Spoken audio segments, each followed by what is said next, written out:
New CBS News polling shows younger Americans say older generations are leaving them a world that is harder to live in.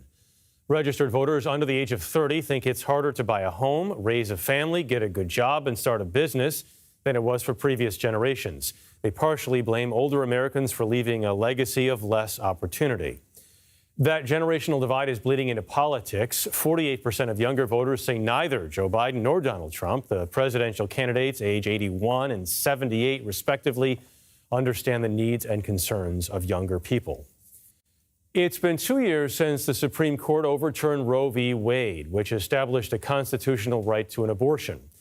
The decision ended nearly 50 years of nationwide protections. Since then, 17 states have implemented near total bans on abortion, restricting the procedure with limited exceptions or before many women know they're pregnant. Reproductive rights has become a key part of the 2024 presidential election. More than 50% of voters say it's an important factor in the race, and the Biden-Harris campaign is using the issue to try and motivate supporters. Donald Trump thinks the government is in a better position to tell women what's in their best interest than women are to know for themselves. But Joe Biden and I trust women. Biden holds a significant lead over Donald Trump over likely voters who say abortion is a major factor in the election. But the question remains, how much will it help Democratic turnout in November? CBS News chief election and campaign correspondent Robert Costa joins me now. Bob, good to see you. How big a factor is this going to be? I mean, the Democrats think it's going to be a huge factor. How do the Republicans feel? Jeff, great to be with you. For Democrats, this is a key issue because they look at what happened in 2022 and they say, why can't that happen again in 2024? That's getting their key voters out. There are core demographics to come out in some of these battleground states, but it's also about getting so-called non-voters to come out, people who may not participate in politics for most elections, stay home, don't go to vote, but they do turn out for an issue like abortion rights, even in a red state. And we saw this in 2022. Democrats are hoping to see this dynamic again, to rally their base, get some non-voters who support abortion rights to come across, maybe even some Republicans and independents. And this is important for them because they know some younger voters and others might be disgruntled about President Biden and his administration's policy on Israel, and to shore up support, to make sure that that support is there. The emphasis on abortion rights is a reminder to these voters that there's a choice here and there's a choice on that issue. Bob mentioned earlier about the CBS polling showing that generational divide, the sense from younger voters that these two presidential candidates just don't understand them.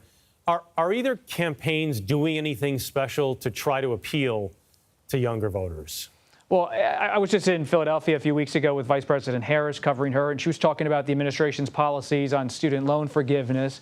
And you see former President Trump making a big emphasis on the economy. And he's talking to younger voters, and he's saying that this economy, because of the issue of inflation, it's not going well for younger voters in his view.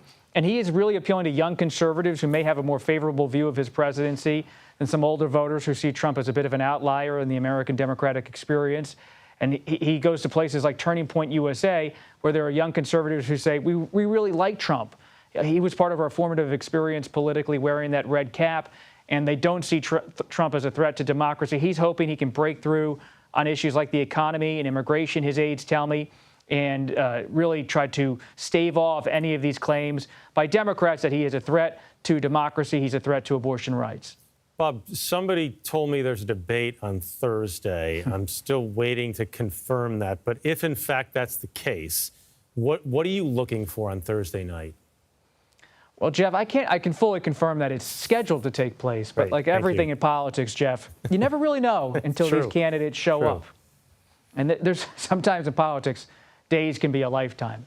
And former President Trump, just a few minutes ago, went on his social media network and he called for President Biden to have a drug test before the debate. And so these kind of things, they seem like, oh, that's just a social media statement. But my sources close to Trump say, pay attention. You know, a lot can happen in the next few days in terms of demands, different negotiations. For now, the debate's on. I expect it to take place. Both candidates see there's an upside to being there, but you never know. I would bet it will at this point. Would be shocked if it doesn't. Bob, thanks again, and we'll talk to you again soon. Quick programming note, you can watch that first presidential debate hosted by CNN right here on CBS News 24/7. Coverage will begin Thursday at 5 p.m. Eastern on America Decides. The debate begins at 9 p.m. Eastern.